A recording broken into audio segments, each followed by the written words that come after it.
Ninja Gaiden 4. Well, every time I sit down to play Ninja Gaiden 4, something funny happens. I procrastinate a lot, or, I'm just like losing the time management skills at all. Well, it's funny because I wasn't sure how I feel about the game. And, honestly, there was such a good year for Ninja Gaiden fans that, to be fair, we long overdue. Actually, the Ninja Gaiden story is pretty long. So, the first one in 2004, Ninja Gaiden for Xbox. Then we had the 2005 Ninja Gaiden Black. If I do remember correctly, there's also 2008 Ninja Gaiden 2 for the Xbox 360.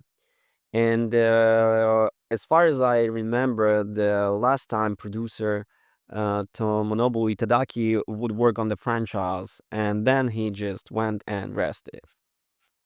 So the biggest question of Ninja Gaiden 4 needs to answer was how it compares to the franchise legacy.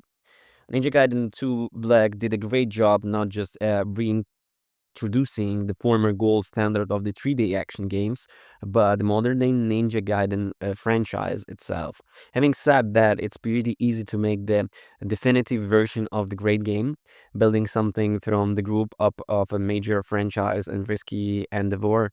Additionally, introducing a new playable protagonist to replace an iconic character like Ryu Hayabusa is, to say the least, incredibly risky. In all the old Ninja Gaiden 4 succeeds. It is a brilliant marriage between a Team Ninja and a Ninja Gaiden. Tradition alongside co-developer Platinum Games and the modern flair. There are a great number and amount of respect on display here, particularly when you're playing as a Ryu, that helps fit Ninja Gaiden 4 neatly into the franchise timeline.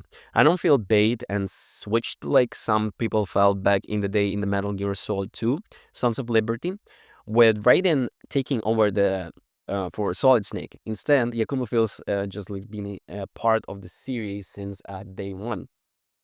Does he feel a little more of, for lack or better term, anime than Ryu?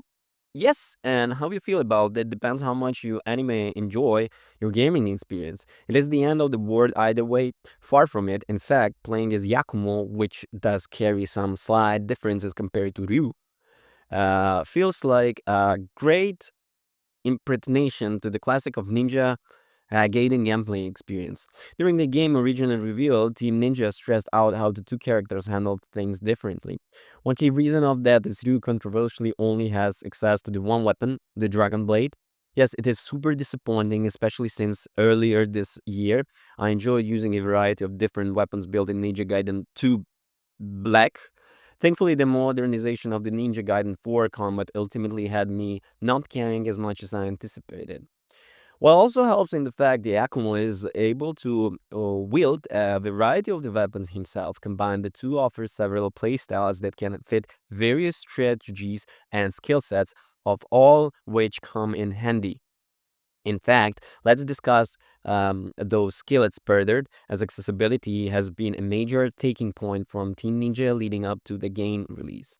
Director Masazuka Hirayama has spoken on several occasions on the importance of allowing players to, get good.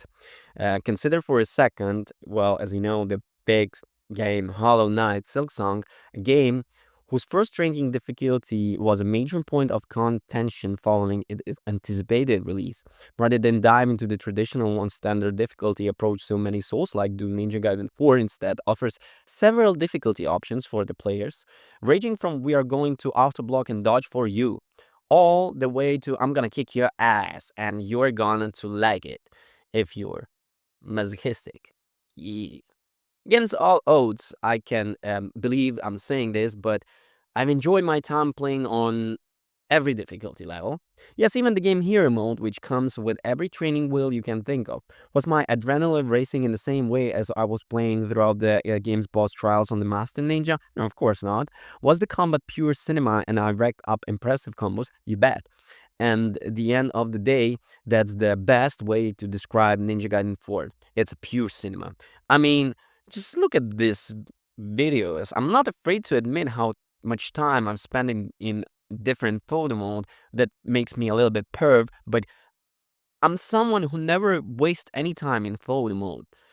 And I don't know, is that triggered me and my perviness, so who cares? Then again, I'm fighting the keyboard interdimensional demon shark on the techno disco stage, and I want to spend some time in the photo mode, right? One minute I'm taken aback by how cool the combat looks, and the next I'm blown away by the game's cinematography. While the graphics themselves aren't as crisp, as clean as I would have preferred, the game is still a visual treat from the start to the finish. It's also, if you didn't notice, delectably violent and gory, as the things were ripped straight from a Quentin Tarantino film. Sadly, like a certain Tarantino film that the people incorrectly love to hate, there are some moments within Ninja Gaiden 4 where things slow down a little too much. There are a lot of rail grinding sections that ultimately feel like a combination of the platforming and the quick time events. These are easily my least favorite part of the game, and some cases take me a little too much out of the action. Yet something strange happened as I was on my second playthrough. I didn't hate them as much I did before. Does it help if I know where I'm going, which it turns make these moments feel like a little bit of a wall cinematic? Absolutely, it acts as a nice representative, me catch my breath before jumping into the next firefight. Are they still one of the best favorites parts of the game? You bet. At least in terms of the gameplay. What else I can say? Actually, I wasn't sure what to expect from Ninja Gaiden 4 at first, as it felt like there was no way for the game to live up to all of its expectations. The more I spend the time on the game, throughout the more I fall in love with it. The combat is perfect evolution to maintains everything. I love Ninja Gaiden.